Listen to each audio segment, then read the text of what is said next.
નમસ્કાર વિદ્યાર્થી મિત્રો, ધોરણ 8 સ્વાધ્યાય પોથી ભાગ 2 તેમાં ગણિતનું પ્રકરણ 2 એક ચલ સુરેખ સમીકરણ એની સ્વાધ્યાય પોથીનું સોલ્યુશન જોશું. પ્રશ્ન 1, યોગ્ય વિકલ્પ પસંદ કરી જવાબ આપો. જો અહીંયા 5x/3 - 4 બરાબર 2x/5 હોય તો 2x - 7નું મૂલ્ય કેટલું થશે? તો વિદ્યાર્થી મિત્રો જવાબ આવશે b - 13/19. બીજું છે, નીચે આપેલા પૈકી કયું સુરેખ સમીકરણ છે? તો એનો જવાબ આવશે આ ડી, 1+4 1+z બરાબર 4. ત્યાર પછી ત્રીજો પ્રશ્ન છે વિદ્યાર્થી મિત્રો, જો x બરાબર a તો કઈ પૂર્ણાંક સંખ્યા કે માટે નીચેના પૈકી કયું હંમેશા સાચું નથી? તો આનું સાદુરૂપ આપશું તો જવાબ આવશે x/k બરાબર a/k. ત્યાર પછી પ્રશ્ન નંબર 2 છે, ખાલી જગ્યા પૂરો. સુરેખ સમીકરણમાં ચલની મહત્તમ ઘાત, ચલ એટલે જે x, y, z, abc હોય છે તે એની ઘાત હંમેશા 1 હોય છે. ત્યારબાદ 3x - 4 બરાબર 1 - 2xનો ઉકેલ, તો એનો જવાબ આવશે 1 છે. ત્યારબાદ પ્રશ્ન નંબર 6 છે, ઉકેલો 3t - 2/3 વત્તા 2t + 3/2 બરાબર t વત્તા 7/6. તો વિદ્યાર્થી મિત્રો અહીંયા લસ્સા લેવો પડશે. તમે જોઈ શકો છો કે અહીંયા 3 અને 2નો લસ્સા 6 આવશે. એટલે 3ને આપણે 2 વડે ગુણ્યા અને 2ને 3 વડે ગુણ્યા, તો અંશમાં એ મુજબ 2 અને 3 વડે ગુણતા સાદુરૂપ આપતા આ મુજબ થશે. અંતે તમે જોઈ શકો છો 12t + 5 બરાબર 6t + 7. હવે 12tમાંથી 6t આ બાજુ આવે એટલે માઇનસ થાય, તો બેની બાદબાકી કરતાં 6t અને 5 ઓલી બાજુ લઈ જતાં માઇનસ થાય એટલે 6t બરાબર 2, 6t બરાબર 2. તો t બરાબર 2/6, તો t બરાબર 1/3. એવી જ રીતે આ બીજો દાખલો છે, ઉકેલો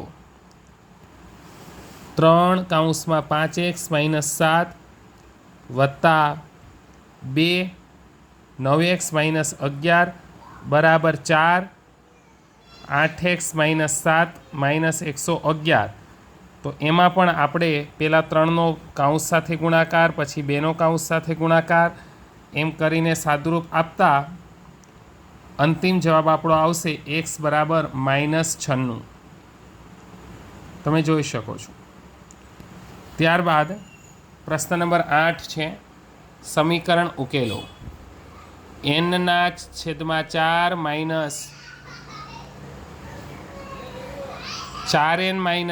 4n/12 વત્તા 3n/6 બરાબર 17 - n. તો એ દાખલામાં આપણે આ મુજબ ગણતરી કરી શકીએ.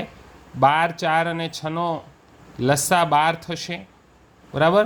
પછી આપણે 6n + 3n એટલે 9n, 9nમાંથી 4n જાય એટલે 5n બરાબર. તો 5n/12 બરાબર 17 - n.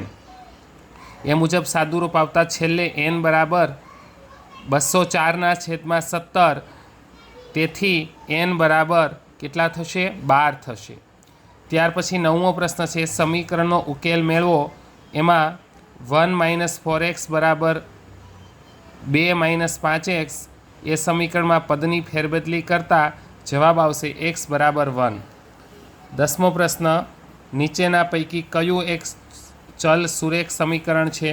તો એમાં જવાબ આવશે ડી, x + x - 1 બરાબર 5. ત્યાર પછી અધ્યયન નિષ્પત્તિનું સર્વગ્રાહી મૂલ્યાંકન, એમાં પ્રથમમાં જવાબ આવશે C5. એક ચલ સુરેખ સમીકરણને જવાબ આવશે એ, માત્ર એક જ ઉકેલ મળે. પછી છે પ્રશ્ન નંબર 2, ખાલી જગ્યા પૂરો. 2/5x - 2 બરાબર 5 - 3/5x. તો આનું સાદુરૂપ આપતા વિદ્યાર્થી મિત્રો કિંમત આવશે x બરાબર 7. ત્યાર પછી ચોથી ખાલી જગ્યામાં 2y બરાબર 5y માઇનસ 18/5, તો ઉકેલ આવશે y બરાબર 6/5. ત્યાર પછી જુઓ ઉકેલો 4t - 3 માઇનસ 3t વત્તા 1 બરાબર 5t - 4. તો પહેલાં 3 કાઉન્સ છૂટો પાડવાનો, બરાબર. ટીવાળા પદ એક બાજુ લેવાના, આંકડાવાળા પદ એક બાજુ કરતા. 0 બરાબર 4t, તો t બરાબર 0/4, તો અંતિમ જવાબ આવશે t બરાબર 0.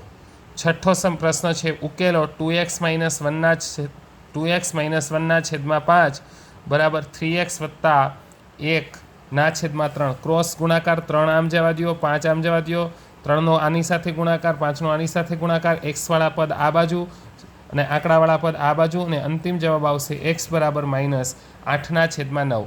તો વિદ્યાર્થી મિત્રો, ગણિત અને વિજ્ઞાનના ધોરણ 6, 7 અને 8ના તમામ સોલ્યુશન મેળવવા માટે આ ચેનલ સબસ્ક્રાઈબ કરો, શેર કરો, કોમેન્ટ કરો તથા તમારા વિદ્યાર્થી મિત્રોને, તમારા મિત્રોને શેર કરો. આપ શ્રીનો ખૂબ ખૂબ આભાર.